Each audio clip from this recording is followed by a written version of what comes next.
Are the TVs going to be on the halftime show with Bad Bunny or the halftime show with Kid Rock? I think the president would much prefer a Kid Rock performance over Bad Bunny. I must say that. Jennifer. On the nuclear arms pact, we saw the president's post on that. Yes. But can you say, is there a temporary agreement with Russia to stand by the terms of the New START treaty while negotiations are happening?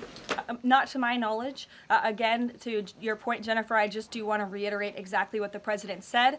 He wrote just moments ago, the United States is the most powerful country in the world. I completely rebuilt its military in my first term, including new and many refurbished nuclear weapons. I also added Space Force and now continue to rebuild our military at levels never seen before. We are even adding battleships, which are 100 times more powerful than the ones that roamed the seas during World War II. The Iowa, Missouri, Alabama, and others. I have stopped nuclear wars from breaking out across the world between Pakistan and India, Iran and Israel, and Russia and Ukraine, rather than extend New START, a badly negotiated deal by the United States, which I will add was renegotiated under former President Barack Obama. Aside from everything else, is being grossly violated.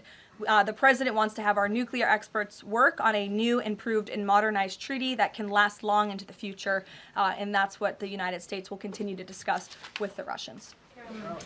Peter. Thank you, Caroline. Sure. Did President Trump himself ever ask DNI Gabbard to head down to Fulton County, Georgia? The president was asked and answered that question just yesterday. I've seen a lot of the media in this room get very caught up with the semantics of why Tulsi Gabbard is there. I will tell you why, and the president agrees with this, because election security is essential to national security. And as the director of national intelligence, it is a part of Ms. Gabbard's role to make sure that American elections are free of foreign interference and that American elections are safe and secure. And so the ODNI director is working with the FBI on this effort, and the president wholeheartedly supports both Kash Patel and Tulsi Gabbard in ensuring that American elections are safe, are secure, and are free of foreign intervention. Is there any Michael, indication that Thank there's you, foreign Caroline. influence? With federal law enforcement's involvement in the search for Well, Nancy Duffy. excuse me one second. It's the media who has said that there's Russian interference in American elections. You guys have been saying that for many, many years. So the people in Fulton well, County. the people in this room, considering that you all said for many years that Russia interfered in the 2016 election to help Donald Trump, you should all be very happy that we finally have an administration that is looking into that, and we'll be happy to keep you posted. Michael. With the FBI's involvement in the search for Nancy Guthrie now, has this search expanded nationwide outside of Arizona? And given Pima County's proximity to Mexico, is this now an international search? Well, Michael, that would be a question for state and local authorities as they continue to oversee the investigation at this time.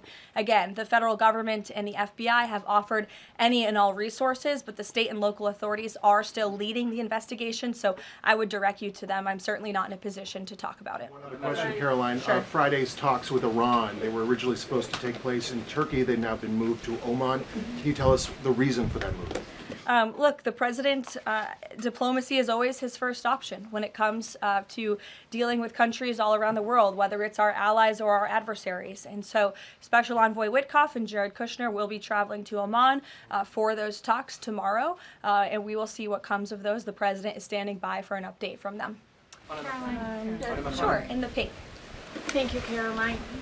Cuban leader Miguel Diaz-Canel said today that Cuba would be willing to engage in dialogue with the United States only without pressure, without preconditions, on equal footing and with respect for sovereignty.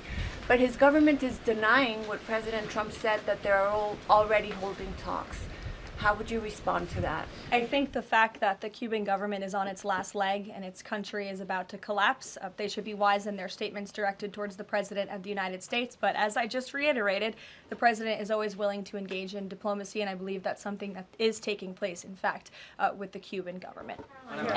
Yeah, thank you, Caroline. So the Office of Personnel Management released a final rule today that makes it easier to fire government employees who are not doing their job, basically. Does the President believe that there are people in his government still that are not following his agenda? That's a good question. I have not asked him about that. I mean, look, it's a very big government, right? There are thousands of people who work for the federal government here in Washington, D.C. This administration has been very much focused on ensuring that we have an